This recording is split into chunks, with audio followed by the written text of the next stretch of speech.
Good evening, everybody. If I may call the meeting to order, I'm Councillor Ian Edwards. I'm Leader of the Council and Chairman of Cabinet. Good evening to anybody who may be following us on YouTube. There being no members of the public present, I will dispense with our normal health and safety announcements and go straight into the agenda. Item 1, please. Apologies for absence, Mark. Chairman, all Cabinet members are present. Thank you. Colleagues, are there any additional declarations of interest in matters before this meeting tonight? None? And can we approve, please, the minutes of the last meeting? They're pages 1 to 14 of the pack. Are they agreed? Agreed. And item 4, this is to confirm that there are business items in both Part 1 and Part 2. That means that in Part 1, the discussions will be in public, and we will break the meeting when we move into Part 2, which are in confidence matters. They tend to be contractual in nature, and it's not in the public interest that those discussions are within the public domain. However, the matters are published in the agendas, the decisions are published, and now helpfully we also publish a public preview of matters to be considered, and that is item 9, which I'll address in due course. So, turning now to Part 1, item 5, please, the Building Safety Strategy. Councillor Bianco. Thank you, Leader. Well, it is 5 years and 2 days since the Grenfell disaster. And that came as a shock to me that 5 years had slipped by so quickly. And it is as a result of that has led to the Building Safety Act, which got roller sent at the end of April. And this strategy report and the recommendations therein are the Council's response to that Act and the new requirements contained in it. I think the good news, and I'm not being complacent for a moment, the good news is that we are ahead of many councils in this land in terms of the steps we have taken since the disaster to improve the fire safety precautions in all of our properties. We've replaced many fire doors, we've installed sprinkler systems, we've looked at cladding, and we are very much ahead of the game, I'm pleased to say. But that is not to be complacent. There is still more to do, and this strategy, as set out in this report, highlights exactly how we're going to do it and what we're going to do over the next 4 years. The two recommendations are at the bottom of page 15, and I move them. Thank you. Colleagues, are those recommendations agreed? Agreed. Thank you. Item 6, the budget outturn for last year. Councillor Goddard. Thank you, Leader. At this point, we're reporting on the results for the end of the financial year ended the 31st of March 2022. So the general fund revenue account indicates an underspend of 618,000 against budget, and this amounts to an improvement of 97,000 against the position reported at month 11. Our general balances stand at a solid 26.7 million. We have suffered exceptional pressures during the year in respect of COVID, and to clarify, those legacy COVID costs are particularly in respect of social care and also shortfalls in terms of parking revenue. They're the particular drivers. And those exceptional pressures amount to £19.6 million. However, we have agreed central government funding of £21 million, which will cover those pressures, and indeed we are able to retain and utilise the excess. Looking at our programme of savings for 21-22, we made good progress. We have achieved £7.7 million worth of savings in the year, with a further £1.7 million which will be concluded during the course of 22-23.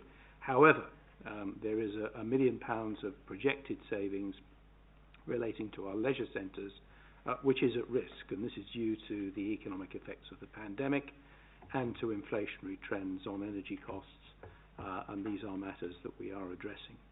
So all other elements of the programme have been banked.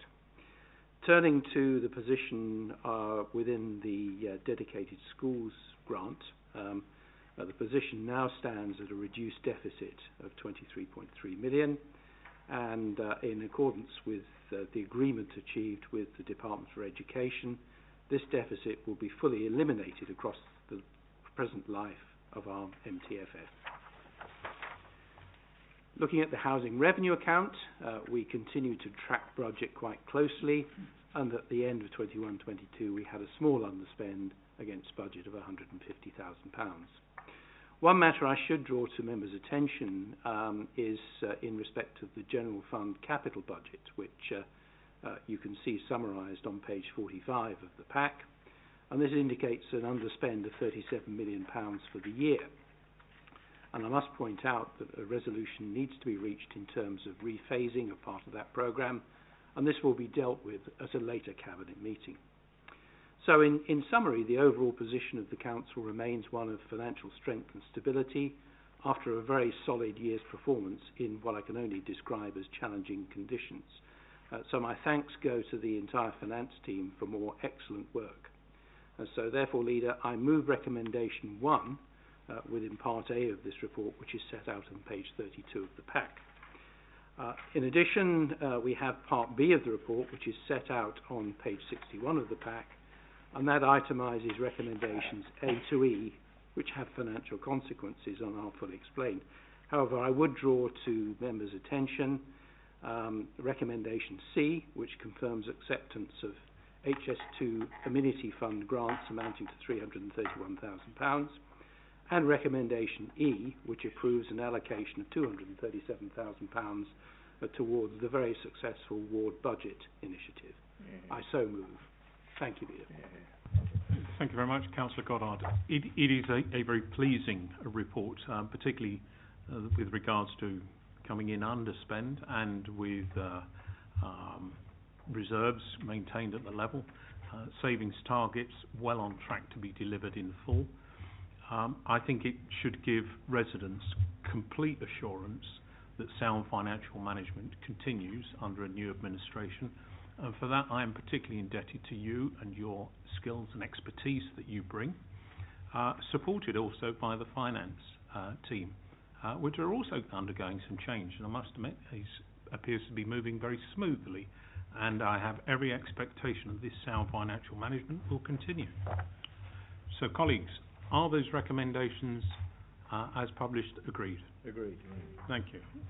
Moving on. Number 7, the Planning Obligations and Community Infrastructure Levy. Councillor Lavery. Thank you, Leader. This is the annual monitoring report in respect of the Community Infrastructure Levy and the S106 legal agreements that we hold in respect of agreed planning items. In the year 21-22, there was 6.5 million levy generated by the SIL. This was spent in 2 ways.